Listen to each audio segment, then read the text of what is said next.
श्री रामा की इस खास पेशकश में हम देखने वाले हैं भारतीय शेयर बाजार में मची उस बड़ी हलचल को जिसने हर किसी को सोचने पर मजबूर कर दिया है।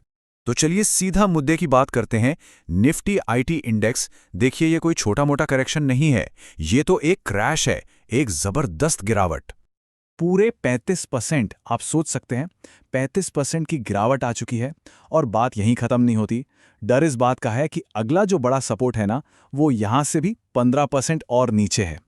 अब सवाल ये है कि ये इतनी बड़ी बात क्यों है। देखिए, निफ्टी 50 में आईटी सेक्टर का वजन कोई छोटा मोटा नहीं, पूरा 10 से 11% का है। तो मतलब साफ है, अगर आईटी सेक्टर गिरेगा तो वो पूरे के पूरे मार्केट को अपने साथ नीचे खींच लेगा। तो आखिर इतनी घबराहट क्यों है? इसके पीछे की वजह क्या है? वजह है सिर्फ एक रिपोर्ट। एक ऐसी रिपोर्ट जिसने पूरे बाजार में, आप कह सकते हैं, एक भूचाल ला दिया है। ये रिपोर्ट, जिसे आप एक तरह का मैक्रो इकोनॉमिक थॉट एक्सपेरिमेंट कह सकते हैं, साल 2028 के लिए एक बहुत ही डरावनी तस्वीर खींचती है। इसमें साफ साफ चेतावनी दी गई है कि आर्टिफिशियल जनरल इंटेलिजेंस, जिसे हम एजीआई भी कहते हैं, वो भारत के पूरे आउटसोर्सिंग और नॉलेज वर्क के लिए सबसे बड़ा खतरा बन सकता है।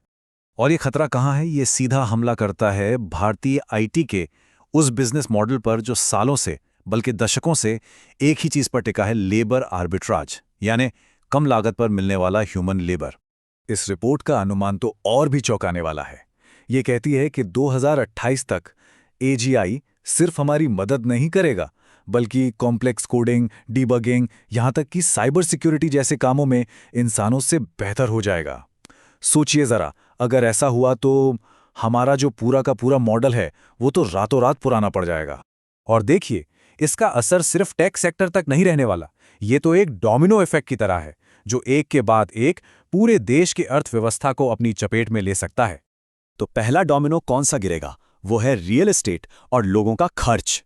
सोचिए, बेंगलोर, पुणे, हैदराबाद, इन शहरों में लाखों लोग सीधे सीधे आईटी सेक्टर से जुड़े हैं। अगर उनकी नौकरियां गईं तो रियल एस्टेट और बाजार का क्या होगा? दूसरा डोमिनो, हमारा रुपया और महंगाई। देखिए, भारत के कुल सर्विस एक्सपोर्ट का 40% आईटी सेक्टर से आता है। अगर ये कम हुआ तो देश में डॉलर कम आएंगे। नतीजा, रुपया कमजोर होगा और पेट्रोल से लेकर मोबाइल फोन तक सब कुछ महंगा हो जाएगा। और फिर आता है तीसरा और शायद सबसे खतरनाक डोमिनो, हमारा बैंकिंग सेक्टर।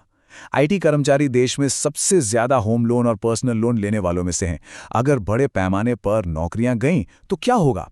लोन डिफॉल्ट बढ़ेंगे, बैंकों के एनपीएस बढ़ेंगे और पूरा का पूरा बैंकिंग सिस्टम एक भारी दबाव में आ जाएगा। अच्छा, इतनी सारी बुरी खबरों के बाद चलिए थोड़ा रुकते हैं। इससे पहले कि हम मान लें कि सब खत्म होने वाला है, ये याद रखना भी जरूरी है कि बाजार के लिए ये कोई पहला संकट नहीं है।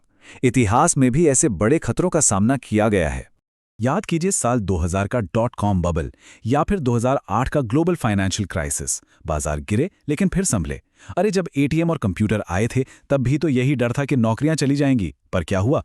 नौकरियां खत्म नहीं हुई, बल्कि उनका रूप बदल गया। तो हो सकता है एआई भी अंत नहीं, बल्कि एक नया विकास हो। और एक बात और समझना जरूरी है, सारा का सारा दोष सिर्फ एआई पर डाल देना भी ठीक नहीं है। बाजार पर दबाव बनाने वाले और भी कई बड़े कारण इस वक्त मौजूद हैं, जैसे कि geopolitical tension, profit booking, FIIs की बिकवाली। ये सब मिलकर मार्केट को नीचे खींच रहे हैं।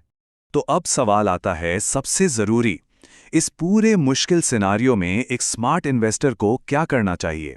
क्या हो सही स्ट्रैटेजी? देखिए, जवाब घबराकर बाजार से भागने में नहीं है।